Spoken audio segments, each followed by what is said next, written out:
Guys, Matthew Morrow, MorrowInvest.com. I'm doing another vlog here, and this vlog is going to be about advertising. A lot of you guys, we say in the South, you get the cart before the horse, and what that means is a lot of you guys cannot wait to do your marketing and your advertising.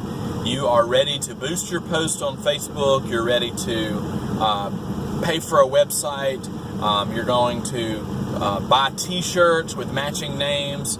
You know, pay $3,000 to $6,000 to have your vehicle wrapped in your advertising or whatever. You're going to have business cards, and promotional companies are going to have you try to make pins and coffee mugs and all this kind of stuff. I want to give you guys 4 tips before you go do this, because all those advertising and marketing companies will gladly take your money. So before you go and do those things, and you try to be like the Ty Lopez's of the world that's talking about dropping $10,000, you know, every couple of days on Facebook advertising, you need to know if you even need Facebook advertising, okay? So, a couple of things. Number one, I talk about this all the time. I don't know that anything is more important in life than this. So, number one, know your purpose. Why are you here? What is it that you're trying to accomplish? Okay?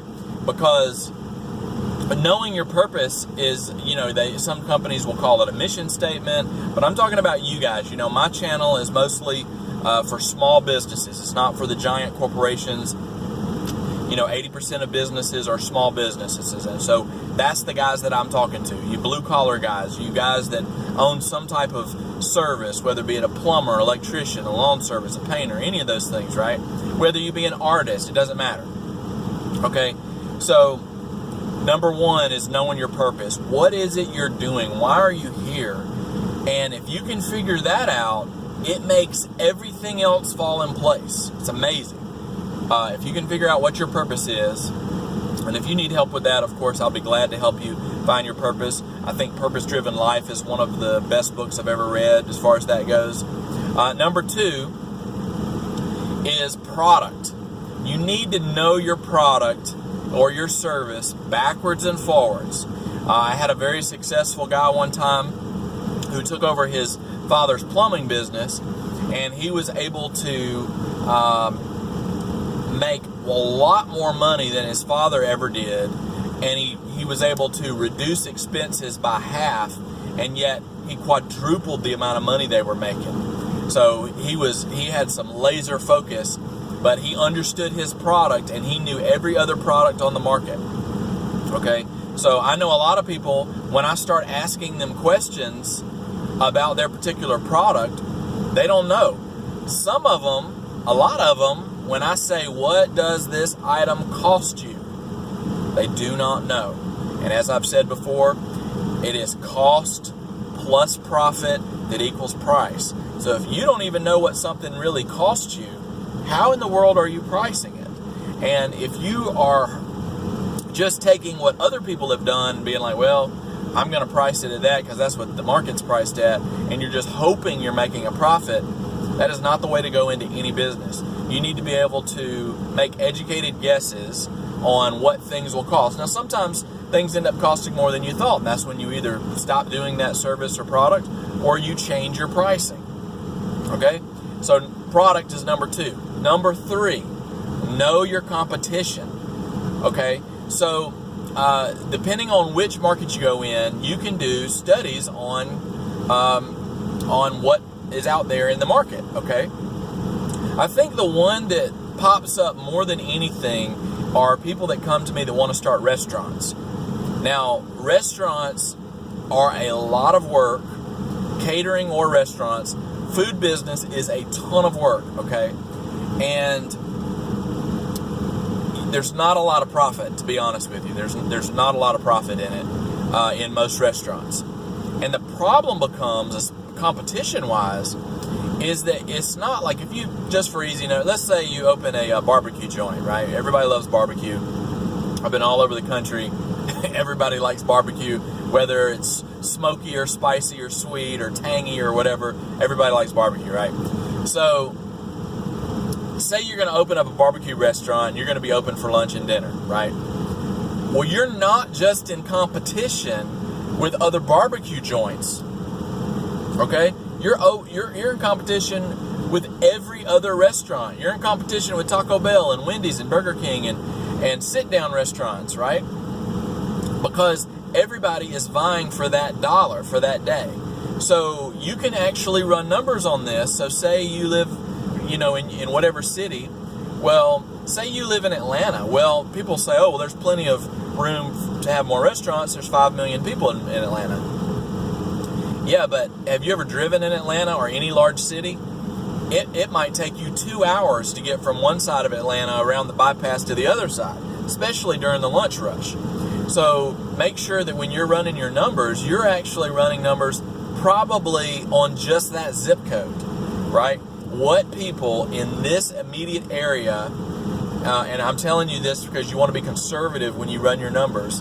If any of you are even running numbers, you should be, because you should get a realistic idea of what your target market is and what people you are going after and what your competition is, because you need to know what your competition is. Now, do not be so arrogant that you will be like, oh, well, my product is just going to be so great, no matter what your product is, that the competition doesn't stand a chance. That is a foolish and narrow-minded way to go about business. And most, especially if you have investors backing you, they're not going to back you that way. So you want to make sure that you've got your numbers very conservative, meaning if you think you're going to just be 90%, 100% full, you should run numbers on a 50%, a 40%, like rainy days. And you should run your numbers as if all days are going to be rainy days, okay? Because if you can be successful running your numbers at 40 and 50%, you're guaranteed to be successful when your numbers are running 90, 95%, okay? But you would much rather go into a business with low expectations for profit, right, and be making money than you would thinking, oh, I'm just going to knock it out of the park every single day. That's not realistic, and that's not a good way to run numbers. So, number 1, know your purpose. Number 2, know your product. Number 3, know your competition. And number 4, know your audience, okay? Everybody might not like your product.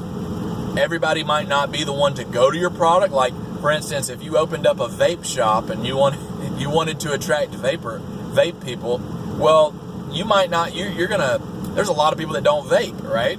So, you need to look at the location of where you're going and know who you're marketing to. Now, especially with now we get to the advertising part. You guys are so excited to get your name on a card or on a t-shirt or on the side of your vehicle that you're not doing your research, okay? Before you ever do any of that stuff, you need to know what your purpose is, what your product is, who your audience is, what the market and competition are, because that is going to tell you what type of advertising you need to do. You might not need Facebook advertising. You might not need a billboard or a t-shirt. For years I had people trying to sell me all kinds of marketing materials, but I already knew what my business was, I knew what my competition was, and I knew what my purpose was, and I knew how many clients I wanted. And I wanted 40 clients. 40 clients met all the needs that I needed for that particular business. So when I got 40 clients, I stopped advertising. I stopped telling people what I did. I stopped handing out business cards. I didn't put out any more flyers. I didn't send any more mailers, okay? Because I had all the business that I wanted to do, and I regularly ended up turning down business, and they'd be like, well, what are you doing today? I'm like, well, I'm laying by the pool. So if you know what it is you're trying to do, what it is you're trying to accomplish, and you know your product better than anybody, and you know your market and your competition, and you know your audience, you will be successful, okay? If you don't know those things, I'd be glad to help you try to figure out what your purpose is, maybe what type of product or service you need to be offering, whether that money is earned income or passive income, how that money is taxed, how you need your corporate structure set up, all those kind of things. Now, I know I don't look like a millionaire today because I'm going to, about to go to the gym. But, guys, I'm telling you, you need to go to people that know more than you do, that are already successful, and they can help you. I had a friend the other day that told me that he was already like 12,000 into some deal, and my mentorship's 2,000, and I could have saved him that $12,000 before he went the wrong direction. So there's a lot of people that make financial mistakes very quickly because they don't know any better. So I encourage you guys, if you have any questions, please email me. If you have a video idea that you would like some topic addressed, I would be glad to go over things. Hope you guys are having an awesome day. Be blessed.